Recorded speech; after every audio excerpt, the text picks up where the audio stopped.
Untuk sistem pemerintahan, saya pikir fondasinya sudah kami tanamkan, ya, sudah kuat, sudah permanen. Kalau dalam istilah pembangunan fisik itu sudah kami bangun cakar ayam. Beri aplaus dulu, ya. Harus semangat pada diri sendiri apa yang kalian kerjakan. Kita sudah bangun fondasi di Papua Tengah, sudah cakar ayam. Jadi kalau ada yang bilang mau datang bangun fondasi, mau bangun fondasi yang bagaimana, ini sudah kompetisi Papua Tengah bukan dengan teman-teman di Papua, kompetisi kita dengan di luar Papua, ya. Cara kerjanya, mindsetnya, ini semua harus kompetitif dengan provinsi lainnya di Indonesia. Jadi menurut saya, menurut penilaian saya, kalian sudah mampu, tinggal mengasah sedikit, tinggal melatih, memperkuat, ya, kompetisinya supaya akan lebih baik bekerja. Saya baru 2 minggu bekerja di sana, saya bisa merasakan di mana kekurangan kita dan di mana kelebihan kami di daerah. Banyak hal yang harus kita latih, banyak hal yang harus kita siapkan supaya kompetitif. Daripada aparatur sipil negara ini harus kompetisinya sama dengan daerah lain di Indonesia, dan itu sudah kami buktikan beberapa waktu, ya. Saya pikir beberapa apresiasi yang kami dapatkan secara nasional, kami ukurannya dengan DKI Jakarta. Beri aplaus, ya. Dan itu diberikan penghargaan langsung oleh Pak Menteri Dalam Negeri. Hanya 2 provinsi yang diberikan apresiasi, yaitu DKI Jakarta dan Papua Tengah. Jadi kalau, ya, para ASN mau belajar sistem pemerintahan, silakan belajar ke DKI. Saya juga tanya ke Dirjen BNP di Kementerian Dalam Negeri, bagaimana dengan SOP Polisi Pamong Praja. Dia bilang yang lain di provinsi yang lain belum memenuhi standar pelayanan, tapi DKI yang sudah memenuhi syarat, sehingga Kasatpol PP Ibu minta silakan berkoordinasi dengan DKI, pemerintah DKI, dan lakukan pelatihan di sana. Ya. Satu hal lagi yang penting, kemarin baru kita tancap pembangunan rusun untuk ASN di pusat pemerintahan baru, dan mudah-mudahan sekitar 360 hari ini sudah bisa kerja, dan ASN yang masih sewa-sewa rumah di luar itu bisa menempati, nanti Pak Gubernur bisa mengatur, ya. Tapi ini lahan juga masih luas, ya, bisa kalau ada berkat bisa beli sedikit supaya bisa bangun rumah lagi. Kemudian untuk TNI Polri, saya pikir nanti kita akan terus berkoordinasi, dan dalam 8 program prioritas dari Bapak Presiden itu juga sementara lagi dibahas bagaimana dalam rangka meningkatkan kesejahteraan daripada TNI Polri.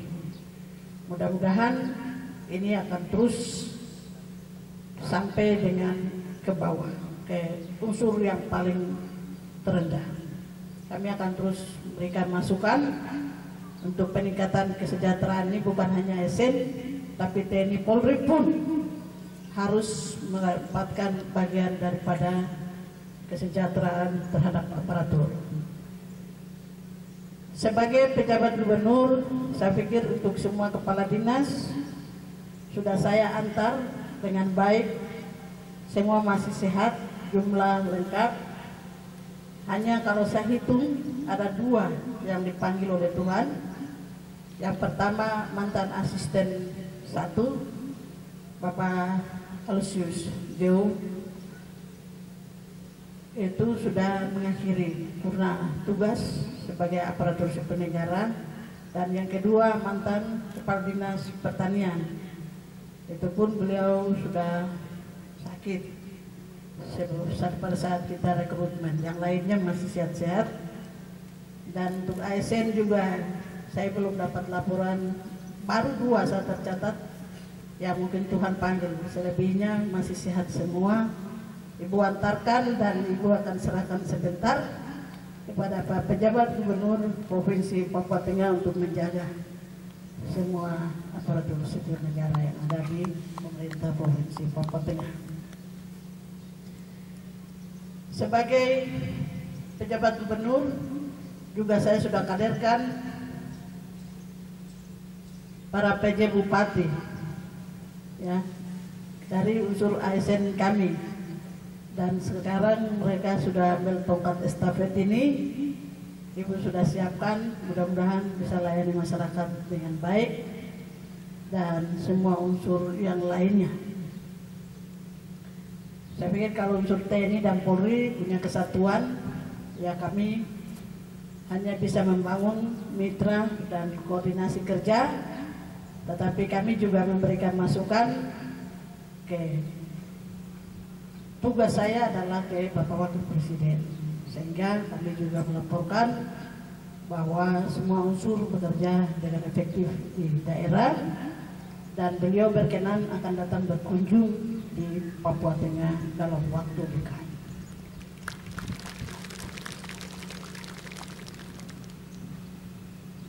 Khusus untuk aparatur sipil negara, seluruh staf, Ibu menyampaikan terima kasih untuk dukungannya selama 2 tahun.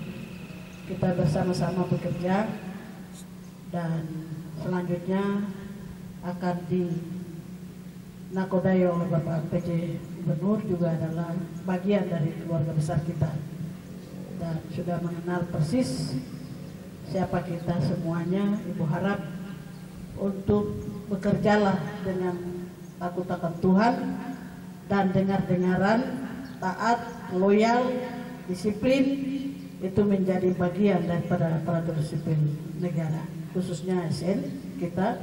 Papua Tengah tetap bersatu, tetap solid, supaya pemerintahan ini bisa berjalan dengan baik. Ibu juga menyampaikan permohonan maaf khusus kepada ASN, barangkali dalam selama kepemimpinan kami ada hal-hal yang tidak sesuai pengucapan melalui kata-kata kami ataupun dalam tindak dan sikap kami. Atas nama pribadi dan keluarga kami mohon maaf yang sebesar-besarnya, setinggi-tingginya. Kiranya Tuhan yang pemilik hidup akan memberikan kedamaian bagi kami sendiri dan bagi aparatur sipil negara yang akan kami tinggalkan, yang akan melaksanakan tugas lebih baik ke depan. Untuk seluruh aparatur yang lain, TNI Polri pun saya menyampaikan, mengaturkan permohonan maaf yang sedalam-dalamnya, setinggi-tingginya apabila dalam kebersamaan kami ada hal-hal yang kami lakukan secara pribadi, keluarga. Kami mohon maaf, dan hubungan kekeluargaan kita akan terus kita bangun agar supaya kita melayani masyarakat secara bersama-sama sebagai pengayom dan juga sebagai pelayan masyarakat, betul-betul kita wujudkan sebagai bagian dari Negara Kesatuan Republik Indonesia di wilayah timur Indonesia. Untuk sampai ke daerah-daerah pelosok, kami adalah pagar hidup yang harus benar-benar melakukan pengayoman, dan saya pikir itu dalam Sata Marga Bapak Ibu TNI Polri sudah miliki, dan hanya Ibu mengingatkan untuk tetap kita semangat walaupun kita ada di daerah yang terpencil, tetapi atas dasar sumpah untuk bangsa dan negara, kita bersama-sama akan melakukan tanggung jawab dan tugas-tugas tersebut. Ibu pun sudah melalui hal yang sama, mulai dari distrik, mulai dari kampung-kampung sampai dengan sekarang ada di Jakarta.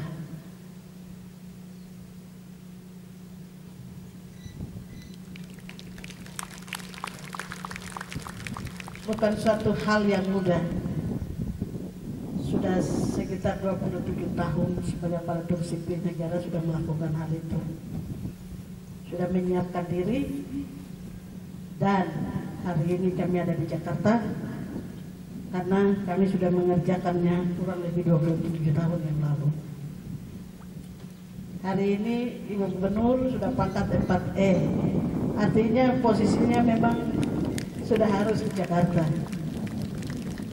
4E-nya sudah hampir berapa tahun ini? 7 tahun kah? Sudah lama. Itu kalau dalam aparatur sipil negara itu pangkat sudah habis begitu.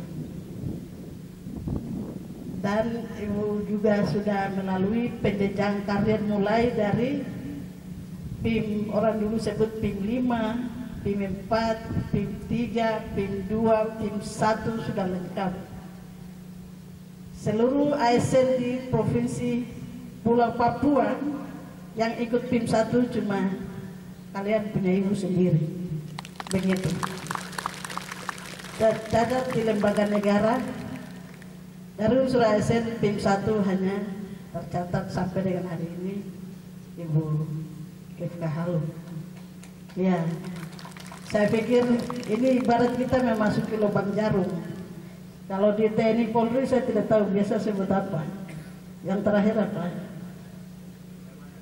Kalau Lemhanas itu gabungan. Ya, Sesko ya. Iya, Sesko. Ya. Kalau Lemhanas itu bukan untuk aparatur sipil negara, itu gabungan unsur politik, orang sipil juga bisa, dari TNI, Polri bisa. Tetapi untuk ASN penjenjangan tertinggi karier adalah PIM 1 di LAN Jakarta. Makanya beberapa BIMTEK yang kami lakukan saya kirim ke sana supaya bisa tahu situasi kita di sana.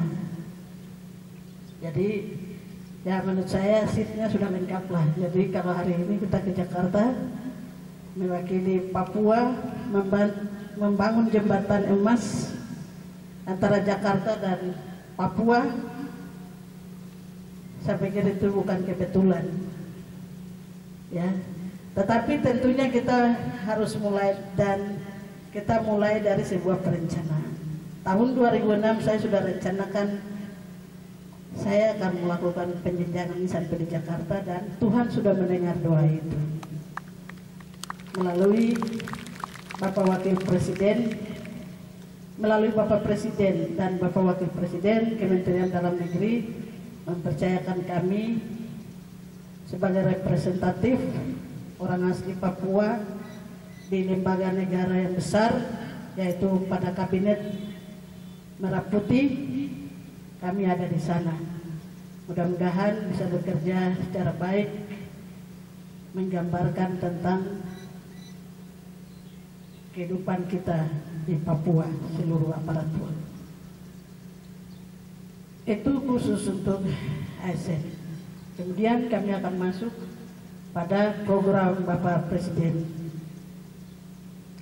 Program Bapak Presiden sudah 1 minggu yang lalu sudah memanggil seluruh 500 sekian kabupaten dan juga 38 gubernur dan juga Panglima, Kapolri dengan seluruh jajarannya, sampai dengan Danrem, sampai dengan Kapolda seluruh Indonesia, Polres, sudah difasilitasi oleh Kementerian Dalam Negeri. Kami sudah melakukan acara di Jakarta dan sudah menjelaskan program Asta Cita dan juga program prioritas jangka pendek yang harus dikerjakan oleh seluruh pemerintahan di 38 provinsi di Indonesia dan 500 sekian kabupaten di Indonesia. Salah satunya adalah yang cepat yang harus kita lakukan adalah program pemberian makanan bergizi gratis untuk anak-anak sekolah, ibu hamil, dan juga stunting. Ini akan kita kerjakan selama 5 tahun. Pemerintah daerah harus memiliki komitmen menyesuaikan diri dengan semua program nasional, dan mungkin sebentar akan kita implementasikan. Kita akan melakukan penandatanganan sebagai bentuk komitmen pemerintah Provinsi Papua Tengah, baik TNI, Polri dan juga sipil dan para bupati, untuk kita berkomitmen melaksanakan tugas negara sebagai bagian dari Astacita, program prioritas yang sementara dilakukan oleh Bapak Presiden dan Wakil Presiden. Program ini memang banyak yang memberikan masukan yang negatif, dan juga ada yang setuju dan tidak setuju. Tetapi program ini sudah dilakukan kajian, sudah dilakukan penelitian oleh para profesor dan guru besar. Hasilnya nanti akan berdampak 5-10 tahun sampai dengan 2045 pada program demografi, bonus demografi. Bagaimana kita menghasilkan kualitas sumber daya manusia untuk memasuki pasaran dunia kerja modern. Jadi siapapun kita wajib mendukung. Mungkin ada yang pikir bahwa kenapa mesti harus program itu, harusnya infrastruktur dan lain-lain. Tetapi Presiden melihat bahwa SDM adalah salah satu unsur penggerak pembangunan yang sangat penting. Walaupun kita membutuhkan infrastruktur akan dilakukan juga, dan program-program lainnya, sarana pendukung, sarana prasarana lainnya. Kenapa program makanan bergizi ini diluncurkan? Yang pertama akan memberikan multi effect flyer. Ketika program ini diluncurkan, anak-anak akan diberi makan, dan mungkin dalam pelayanan sehari-hari kami anak-anaknya ada yang datang dari keluarga yang mampu, keluarga yang sejahtera, ada juga dari yang menengah ke bawah. Ini kadang-kadang sarapan paginya juga apa adanya, bahkan ada yang tidak makan, bahkan ya makan tidak sesuai dengan standar gizi dan seterusnya. Sehingga supaya keadilan pemerataan bagi penyiapan anak kader bangsa, sehingga diprogramkan pada jam-jam sekolah harus ada pemberian makanan bergizi. Ada 4 sehat dan 5 sempurna. Itu ada susu di dalam, ada apa ya, pokoknya menu-menu yang sudah diolah menggunakan standar gizi. Jadi ini sangat penting sekali untuk program ini dilakukan. Selain itu juga akan memberikan dampak kepada petani kita. Jadi kita akan membeli semua bahan lokal. Pak Gubernur diusahakan semua belanja, Bapak Bupati belanja dari masyarakat, ya. Jadi masyarakat diajak untuk bertani. Sayurannya juga, pemberian bibit dan seterusnya juga harus kita selektif juga.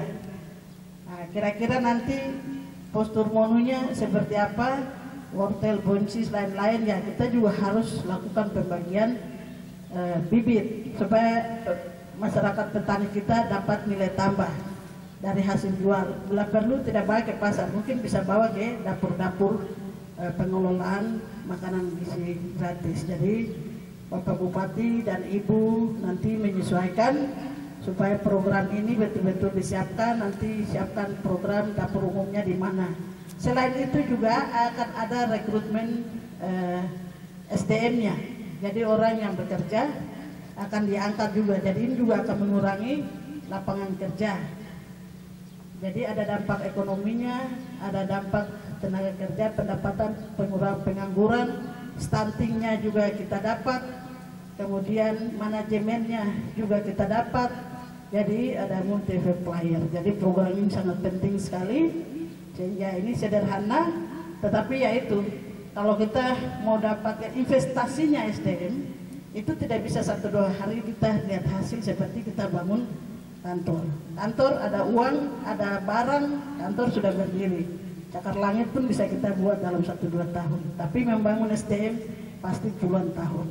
Jadi 5-10 tahun sampai 2048. Ini program strategis yang harus kita lakukan. Kemudian ada program-program strategi lainnya, tapi pada kesempatan ini itu tidak bisa sampaikan karena cuaca juga sudah cukup panas. Mudah-mudahan Pak Gubernur ya akan lakukan PKS, ya akan lakukan PKS, dan para bupati Ibu ajak lakukan PKS dengan Kepala Badan Gizi Nasional, ya nanti dilakukan PKS dan Kepala Badan Gizi Nasional sehingga paham benar apa yang akan dikerjakan. Mungkin itu saja yang perlu Ibu sampaikan pada kesempatan yang berbahagia ini. Ada satu hal yang saya ingin titip ke Pak Gubernur, para bupati, ya masyarakat saya masih sedih di luar, ya kepergian saya, sehingga saya minta satu kali tolong buat acara untuk saya dengan masyarakat. Ya, kita bakar batu di depan masyarakat. Saya mohon pamit. Tugas ini saya berikan untuk Pak Gubernur dengan para bupati. Pak Neno Tabuni sebagai ketua untuk acara dari masyarakat. Sudah, nanti layani gubernur lain nanti tahun depan. Hari ini layani saya. Iya. Dengan asisten 1 bidang pemerintahan Provinsi Papua Tengah bertanggung jawab dengan masyarakat dengan para bupati. Saya harus pamit baik-baik dengan masyarakat itu secara adat, karena saya datang pun dijemput secara adat. Tapi hari ini saya datang sebagai jabatan lain, jadi terima kasih banyak. Sudah standar keamanannya luar biasa. Ini saya bilang ini uji coba untuk jemput wakil presiden, ini luar biasa. Iya. Jadi acaranya mungkin hari Jumat ya. Hari Jumat kita bikin acara dari masyarakat bakar batu. Saya tidak pernah minta uang kepada pengusaha di Papua Tengah. Saya juga tidak pernah minta uang ke kepala-kepala dinas. Saya tidak pernah minta uang ke siapa-siapa.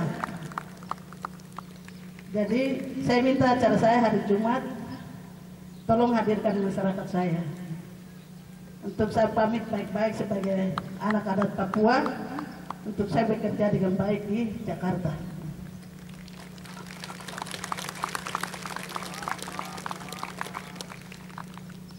Kemudian pengusaha juga, kalau dia ada bagi sumbang sudah, kita kasih makan masyarakat. Iya, saya tidak pernah minta uang ke pengusaha. Silakan nanti diundang. Tapi bukan berarti untuk sogok ya, tidak. Karena saya sudah mengakhiri tugas saya di sini. Tapi saya mau pamit secara baik-baik pada masyarakat. Kemudian apa lagi? Ya, saya minta undang juga teman-teman kandidat 4 calon gubernur, bukan politik tapi kita sama-sama acara dengan masyarakat. Baru Ibu minta pamit karena mereka adalah saudara-saudara saya semua. Jadi mungkin itu saja yang perlu Ibu sampaikan pada kesempatan ini. Untuk urusan keamanan saya juga tugaskan, silakan Pak Danrem dengan Pak Elopolda, Dinda, silakan supaya acara hari itu kita damai-damai dan sejahtera, kita pamitan secara baik dan Ibu akan meninggalkan tempat ini untuk dilanjutkan oleh saudara-saudara. Mungkin itu saja yang dapat kami sampaikan pada kesempatan ini. Tuhan memberkati kita sekalian. Mohon maaf apabila dalam penyampaian kami tidak sesuai. Selesai.